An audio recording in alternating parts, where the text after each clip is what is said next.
I have a few minutes to get us started on the theme of can data eradicate hunger? On its own, of course not. But it can help, and I want to explain why.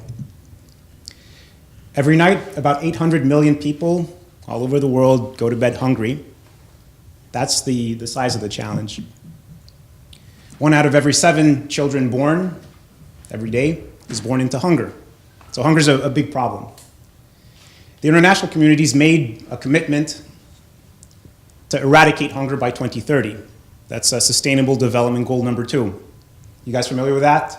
Could I see some hands? SDG 2, also known as zero hunger, right? It's the objective is to get to a point where no man, woman, or child, where no child is born into hunger, where we eliminate hunger. If we do get our heads around it, we're able to make that difference. How does data fit into the picture? Well, if you don't have information, you can't act. We're also in an environment that's very volatile. Wars, natural disasters, all of this changes the profile of hunger on a day-to-day basis, and we need to be able to allocate resources and programs to where they're needed most. This year, an unprecedented El Nino drought in southern Africa has thrown 23 million people in that part of the world into hunger. So we need to be able to target resources to those people and make sure that they reestablish their livelihoods and get out of the cycle of hunger and poverty. And the same is true of conflict-affected countries where, for example, in Syria, hunger was not really a huge problem 10 years ago. It is now. According to the UN, 9 million people in Syria need emergency food assistance. That's almost half of the population. So it's it's sort of a moving target, and data can help us understand what the problem is, where it is, and how to target those resources. So let me tell you a little bit about my background. I work for the WFP's Food Security Analysis Service. Our job is to track vulnerability and food insecurity in the world's most vulnerable countries. We're a network of 150 analysts, and we try to track hunger so that the responses get to those who need them most. It's part of a broader movement towards better use of data overall in the humanitarian world. In the case of the food security sector, where WFP operates, we're calling it digital food. It means that our needs assessments are done digitally. It means that the benefit is provided digitally. Let me explain what that means. For assessments, we can do them by phone right now. The 2G network covers 95% of the world's population. We're able to reach people almost everywhere through phones that they have.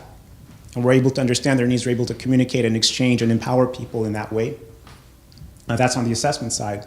But when we deliver food, we can provide it through a debit card or mobile money.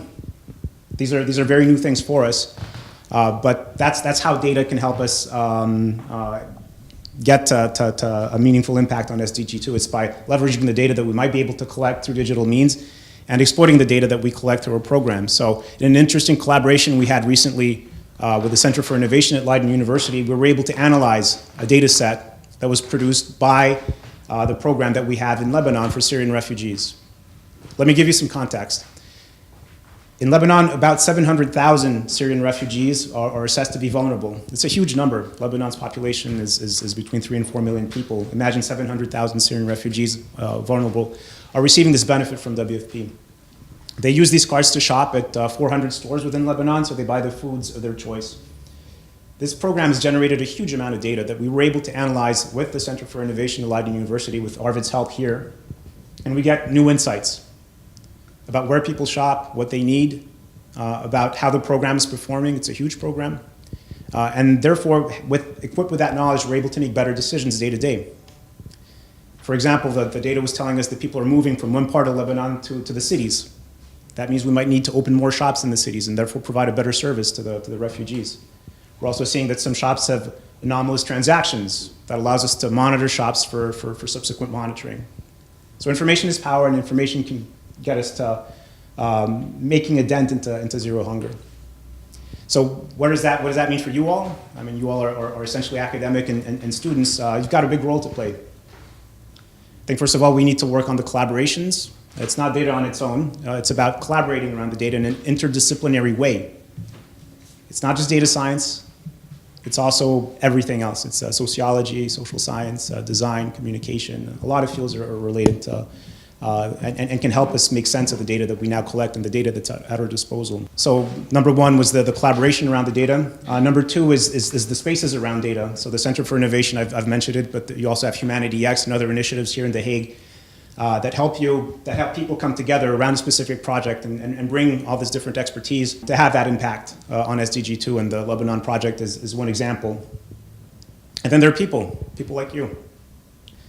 We need guys like you to step up to the task, be trained, and be essentially the foot soldiers in the battle against hunger.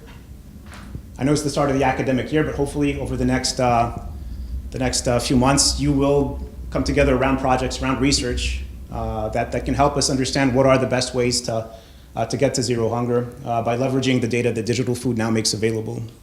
I think that's what we could try to talk about today. Thank you for coming. It's really an honor to talk to you, and I'm looking forward to the conversation today. Thanks.